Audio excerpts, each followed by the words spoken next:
40 Pints, where we drink like the booze is free. Today we have Michelle Vernuccio from North Jersey Chamber of Commerce on the set. And she picked some bourbon to drink today. I did. It's Friday. Yeah. Tell me a little bit about your bourbon love story. So I was at Yard House that just opened at Wayne, in Wayne. And so one of the members came up to me and they're like, "You got to try this drink." And I'm like, "Oh gosh, do we have another straw?" And it looks kind of strong. So I tried it and I sipped it and took a big gulp. And by the end of the night, we were like 4 in, and it was so good. It was so good, Nick, that I literally took a picture of the ingredients on the menu and saved it. And now everywhere I go, that's what I have. Awesome. Well, we got Horse Soldier bourbon today. Excited. Do you know the story about that? I don't. All right. So these gentlemen, soldiers, went in. They were the first ones into Afghanistan after 9/11. Oh, and wow. They single-handedly, with the coalition troop, helped to turn the war in Afghanistan right after 9/11. And the reason it's called Horse Soldier is they literally rode horses through the mountains of Afghanistan. Wow. Fighting against tanks of the opposition on the back of horses. So some of them never rode before. Yeah. They came back, and after some time, I don't know the length of time, but after some time, the wives said, "Well, what are you going to do now?" And they had all this fame from their mission accomplished. And they said, "Well, we like making bourbon," and they started making bourbon. And here we are, a number of years later. Oh, wow! And they make an excellent bourbon. I'm excited to try this. I'm gonna try to make you an old fashioned. Should I close my eyes? So I think we start with the simple syrup here. Let's pour it right in. All right. There we go. Some bitters. Here we go. Nice. Is that good? A little more. A little more. Yeah, let's do the 1, 2, 3. 1, 2, 3. Perfect. Look at this. All right, and the most important part, the bourbon. So. That's great. I made sure I had mashed potatoes for lunch today. That's funny. Got to get something to. Got to get something in. Let's get that crack. All right, cool. So, do you know why they call it an old fashioned? No.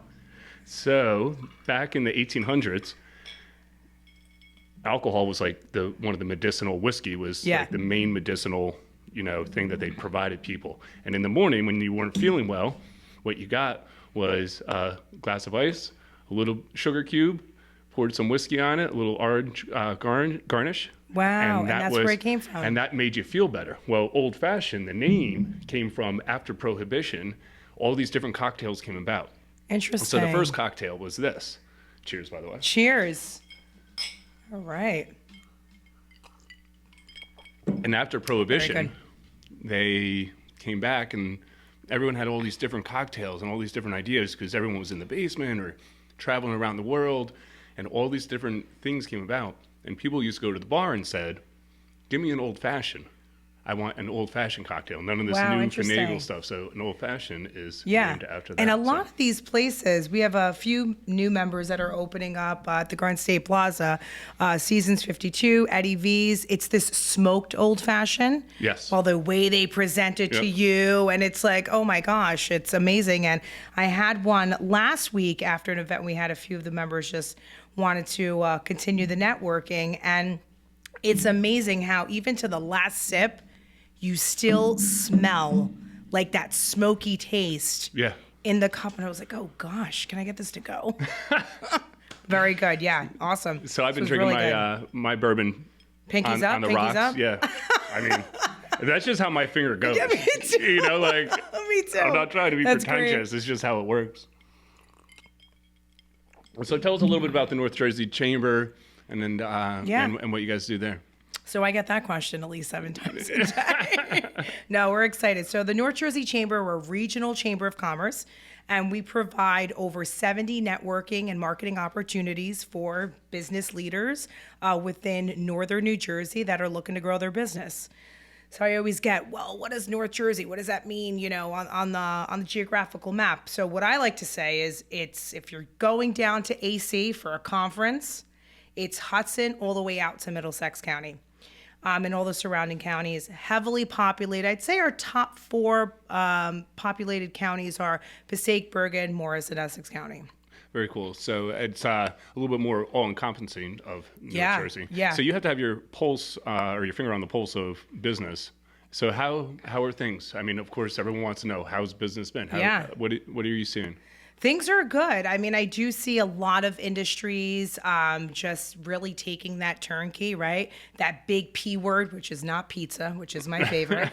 The big P word pivot, right? Yep. That took place about a year and a half ago, and they're probably the word pivot is probably played out by now, but they pivoted their businesses, and now they're looking into other ways, other marketing strategies to really get that messaging out from their business. I'll give you an example. Like, we had a lot of IT companies or copier companies that went from selling copiers to now implementing, like these mini robots, as I like to call them, right? That sterilize the area. Oh, yeah, so for they, sure, yeah. They took what was essential as a product, during COVID and taken it on, and they've seen that they've made more money in, implementing that to their customers and potential new customers and clients than anything. Yeah, there's a lot of ways to make money. I think the people that anyone that's hustling is going to figure out a way absolutely to make money. I think there were some people that did sit on the sidelines, and unfortunate for them that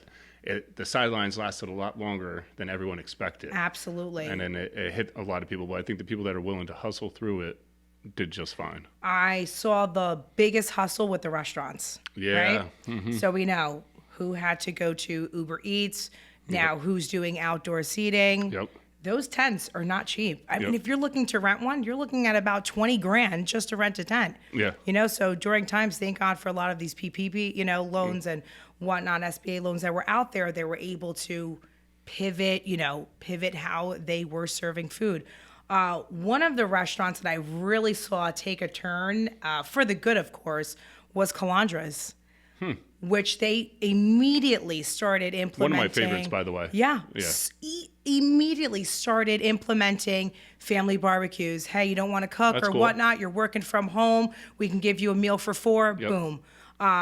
Probably were one of the first in Essex County that implemented the tents and the outdoor seating, adding a lot of outdoor entertainment. They really said, hey, how are we going to take this on different, right. As opposed to the next restaurant to us. They even did, which I thought was really cool, was kind of like a drive up, right? So you ordered your food, and rather than having someone in roller skates, right. was that like Sonic almost, Yeah. right?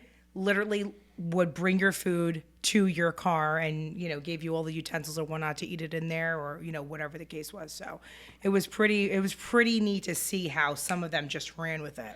So we're back into the normal world. And I've said this about 5 or 6 times over the last 2.5 years. So we're post-COVID. I've said that so many times. Yeah. So I probably just jinxed it again. So I hope I don't get blamed for it again this time. But how do you see companies coming back? I'm sure you have a good pulse on how many companies are actually in the office, and then people coming out to network like they used to as well. So the unique thing about North Jersey is we never stopped in-person events. So as That's a cool. chamber, we had to pivot too, right? So put on my marketing hat and say, okay, well, what are we going to do to keep it going, right? The biggest loss for all chambers was new members, because who's joining a chamber when all of this craziness is happening?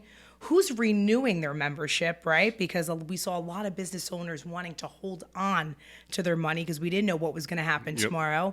And of course, in-person events, state shuts down. How are we going to have any events, where you're having 50, 60, 80, 100, 150 people attend?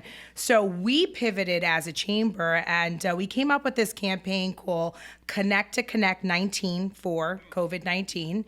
And basically what we did was we would support the restaurants that had a nice outdoor setting like Calandra's, bring them, I probably say about 12 to 15 people during the week on a Tuesday where we knew their lunch was going to be a little bit slower. Mm-hmm. And we preset people up ahead of time. Yeah. So Nick, you signed up. You wanted to come, you'd sign up, and we'd say, Nick, tell us 3 business industries that you're looking to connect with. And we'd go back into our database. reach out to all those in those industries and say, and personally call them and say, hey, listen, we're having this networking lunch following COVID restrictions, of course. We have someone who's willing to meet with you. Are you available on this day and that time? Yep. So there were like little speed networking, right? Little blind dates. And the members loved it because there were those that still felt that they needed to come out. Of course. And those who pivoted their business, they're like, hey, we have to come out. Yeah, we have to tell people So, about it. so those were really successful, and it was a win-win for us because we were still able to make our members happy, which on the other end made it a little bit easier to renew their membership. Yeah. And of course, supporting those restaurants, Yeah. that had Huge. a nice, outdoor setting. So that's our motto. As long as it's a win-win between all parties involved, like it's a quadruple win for us. Cheers to that again. Yeah. Let's dive into a little bit about you, Michelle. Yeah.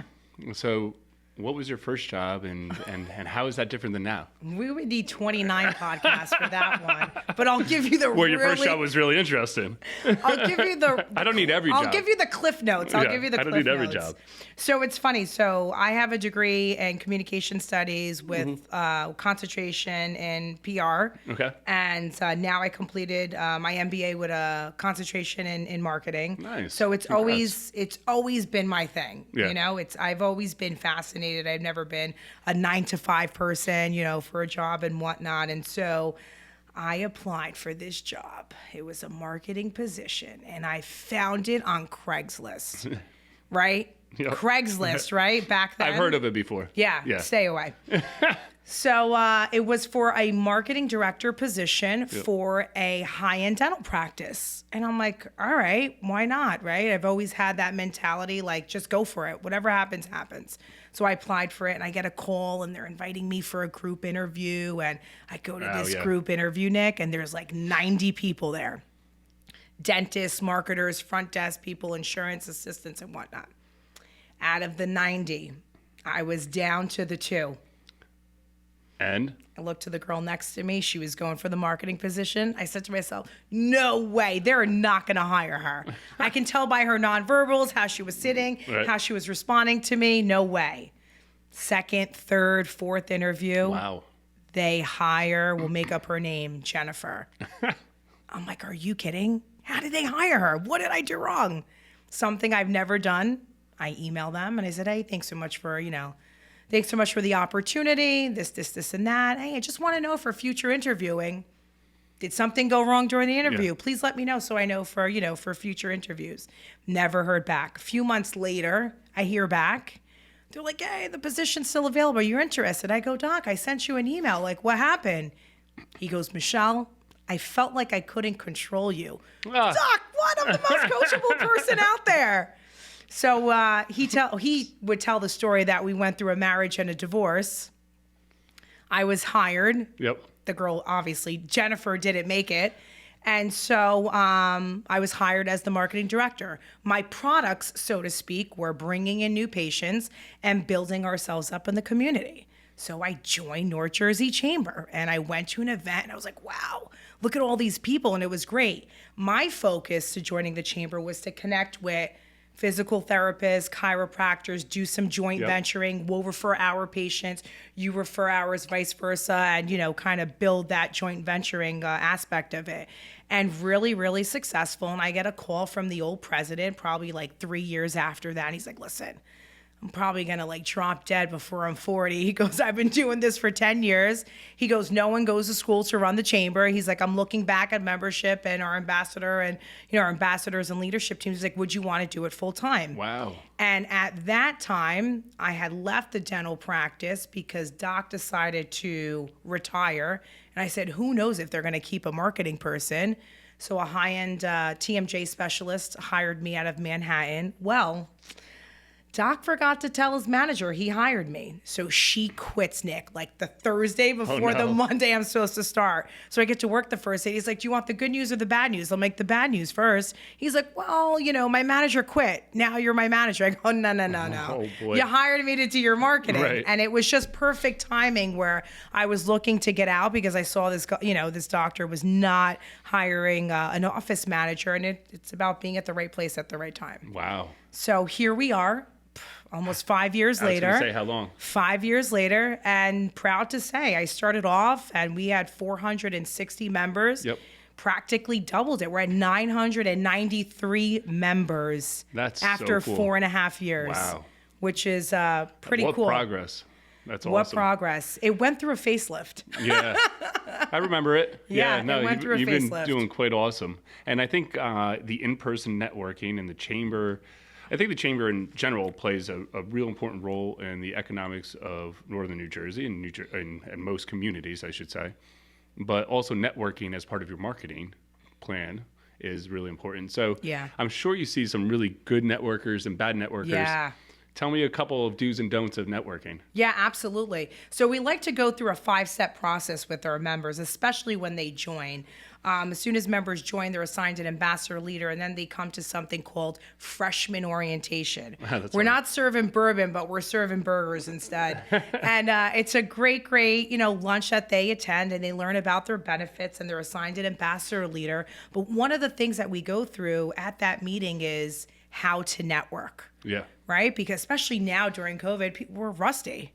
You know, sure, of course. People don't remember how to get back into the game. Oh, yeah. What do they do between their nonverbals and their yeah. eye never contact? been easy anyway. Yeah, it's never been easy. So that's one thing we love to do is just continue educating our members to assure that they're the best that they can be, representing us, of course, as part of our chamber. So we go through, a 5-step process. And so we let them know, first and foremost, you have to let people know your name and the name of your company. Yep. Let us know something about you. Don't tell me your entire website. Please, no. Yeah. Please don't. We Yeah. don't care. Really. Yep. And then the third step is, tell us the benefits. Why would someone want to network with you? Yep. And then most importantly, what everyone misses, the call to action. What's that referral you're looking for that week? Well, I'm looking to connect with realtors. We have this great product that we implemented, and we see that it's going well. So if anyone is connected with the realtor, please refer them to me. Right. And have a real direct call to action, because as networking goes, we're also listening too. Of course. And we should be anyway. Absolutely. Yeah. And then the last, again, which is so simple, repeat your name and your business. Yeah. Because I know I meet so many people, and then I'm like, wait, what did they say their name was? Yeah. Yep. So again, it's 5 simple steps. They literally can craft it in about 45 seconds. Yep. And what we like to tell them is you don't have to be in a traditional BNI or LATIP where everyone's like, all right, get up, tell us who you are. You can have it through conversation by using, those steps, as long as it's crafted and it's molded together, even through a Zoom or just a phone call, and it works well. Yeah, I think networking it's most definitely in its own art. I think some people are natural networkers, or at least a lot of people think they are. I think it takes work for everyone, though. It does. It's almost like performing. I hear a lot of people say, well, they're a natural performer, and then you hear like these stars that are afraid to get on stage, and they have butterflies in their stomach every single time. I don't think it's anything different when people go to network. I think it's just the brave ones that go to network, and then the ones that just don't want to go to network because, and I won't say they're not brave, that because they just feel like they aren't natural at it. I think it takes effort. Absolutely. No matter who you are, to go do it, because you have to go have conversations with people you don't know. Yeah. And not every day are you in that mood to do it. Yeah. So one thing that I heard. That's very true. Right. And if you're trying to grow your business, you have to do it on a weekly basis, whether you like it or not. Well, that's the thing. I mean, we offer anything from 3 to 8 events a month. Right. And we tell the members, listen, we're not looking for you to come to all of them, please. Mm-hmm. But we have that many because we're a regional chamber, and everyone is best at different times of the day. Yeah. There's some that like to get out of bed, come, do some morning networking before heading up to the office. Yep. There's those that maybe want to head out for lunch, play hooky, and, they've checked a couple of emails and they're like, hey, now I'm ready. There's others that are like, hey, I'd rather network. I feel more relaxed when I'm having a bourbon, right? Or I'm having a drink. So we offer a lot on purpose. But one advice that I could really give everyone is it needs to be done consistent. Yes. I always see members that I haven't seen probably in a couple of months come out of the woodworks. They're like, yeah, things have slowed down for me. Yes. I'm like, that's the wrong time to network. Yep. You have to keep that networking done consistently because people work with people they like and they trust, and that takes time. Yeah, it takes time. They have to get to know you. You're not going to make that connection over one conversation. Yeah. I mean, if you're, lucky, you might. But, if you're lucky. But for the most part, I would say another thing is, so you said, don't talk too much. I would also say be genuinely interested. Correct. I think a lot of people are just not genuinely interested. They're worrying about what they're going to say next. They're worrying about the next conversation and or how they're going to get out of the conversation, instead of just asking another question and being genuinely interested. And I find if you're genuinely interested in someone else, they're going to be genuinely interested in you, and they're going to ask you questions back, because they're going to feel themselves talking a lot, and they're going to want to reciprocate and ask you questions. And I almost find it's easier to go in with questions, and I literally say to myself, be genuinely interested. And for some reason, it just helps me focus. And then with the conversation, the way it goes is eventually you get asked your questions, and that's your opportunity to tell a little bit more about yourself without going on forever. And then, Nick, you know what else you can do? Then you get, oh, hold on, I got a phone call. My wife's calling. Yeah, and you walk away. Yeah. If it doesn't go work. I got to hit the bathroom. Going to go grab a cup of coffee. Just saw someone over there. Really awesome to talk with you. Can I exchange business cards? I think people have a little bit of an issue of getting out of conversations. And I find it perfectly natural to be like, well, really awesome to meet you, Michelle. Here's my business card. Maybe we can chat again, because we're all here to network. I didn't come here to only talk to you. No offense, but I didn't. Exactly. So here's my card. Maybe we can connect more on another day, another time. And take that piece of information that you observed in that conversation as your follow-up. Yep. Hey, great to hear, Johnny's baseball game was yesterday. Hey, by the way, did they win? Yep. Would love to set on up the back of the card. That's what I do. I'll dog ear it. Like the good ones, I'll dog ear. Exactly. And then right after the event, I'll take the cards out. I'll write a couple of notes, because you won't remember it tomorrow. And a lot of times you can't get to the follow-up email till tomorrow or the next day. Correct. But if you have a note or two, it'll help to... It's so funny. Yeah, remember. I haven't met you in the room yet. What's that? Yeah. I don't know. So if you were to talk to entrepreneurs, and in your position, you have to, grow the business. Yeah. So it's easy for you to talk to them, and you talk to them every day. A young entrepreneur, what would you tell them? And in general, I'll just leave it at that. What would you tell a young entrepreneur? Stay motivated by being consistent. Because a lot of times people feel that motivation has to be waking up in the morning, having a routine, doing this, doing that.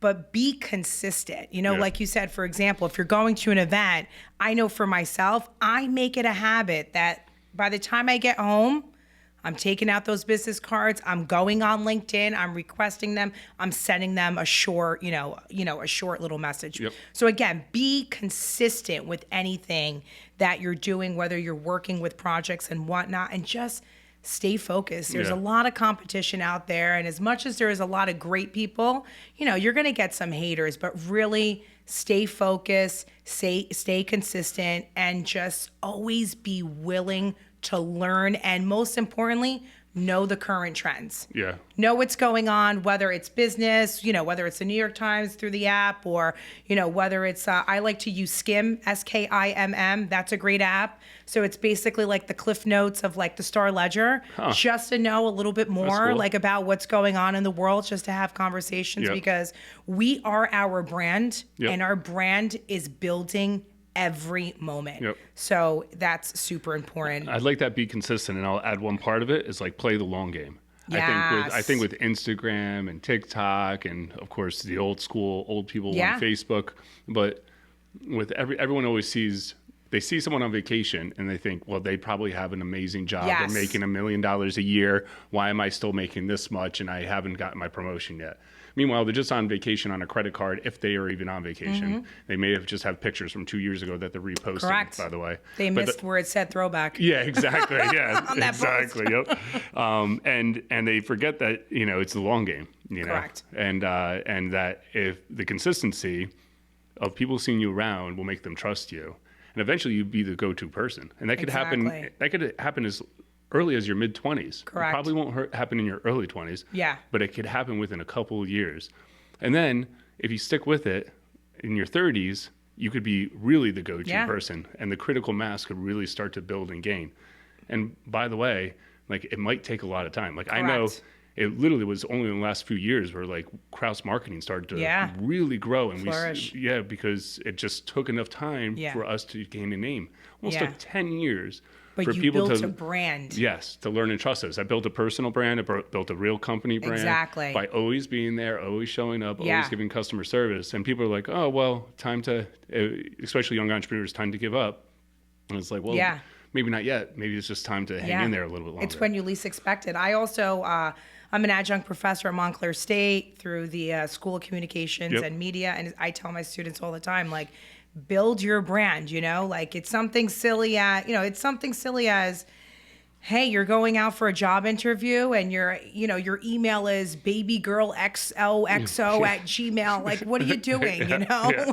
You gotta be professional. Smokey G. And I'm like, you're building your brand. Be, also, consistent in how you follow up with people. Don't ever be afraid to ask, and most importantly, be careful of what you put on social, the red solo cup and whatnot. I think that's important too. I think people look at entrepreneurial spirits as only having your own business, but we talk to everyone here about their careers, and we know that their careers go far past Krause eventually, right? And if you pay attention to your personal brand, you could become it's okay to not have your own company and to become the known person for being the best videographer, the best content creator, the best copywriter, the best graphic designer, web developer. Yeah. People will come and find you for your personal brand as well. And I think that's one of the good things about social media. Yeah. If you're out there talking about yourself, and then you're also out your networking events. Correct. Talking to people, letting them know some of the accomplishments and all the things that you really enjoy doing. That's what I always say is like, try to a little bit less about the accomplishment and more about what you enjoy doing and like how you really had fun doing this project. Yeah, absolutely. And it's the same conversation, but it's just a slightly different positioning of it that doesn't make you sound arrogant. It just makes you sound passionate. Exactly. You're right. 100%. So, you want to do some rapid fire questions? Let's do it. I'm rapidly ready. Bring on the fire. Favorite town in New Jersey? Favorite town in New Jersey? Really? I'd say Paramus because of the mall. Okay. Favorite food? Oh, pizza. Come on. I love it. Any I'm type Italian. of pizza? No, just throw it all on there. Yeah, everything. Okay. Morning or night person? Morning. Do you think the earth is flat or round? Round. Do you have a phobia? I don't. Nice. Impressive. Who's someone that you admire? Oh, geez. Really? I definitely would say my parents. They migrated here 45 years ago from Sicily and built their own empire from nothing. That's awesome. Somewhere you've never been, but you really want to visit. Okay, you ready? Yeah. Budapest. Budapest. Come on, take me there. Yeah, really? Show me a picture. You're like, really? Where is that on the round map? Look. That's funny. Lowest grade you ever gotten in a class? Oh my gosh, really? Yeah. 64. I'm not a math person. Favorite movie or book? You ready? Yeah. Dumb and Dumber. I love it. That's great. Well, I appreciate you coming on, being Thanks honest, so much. and having a chat with us. It's been fun. Yeah, definitely. Thanks, And I enjoyed my pour. Yeah, No, I have one more last sip. Cheers.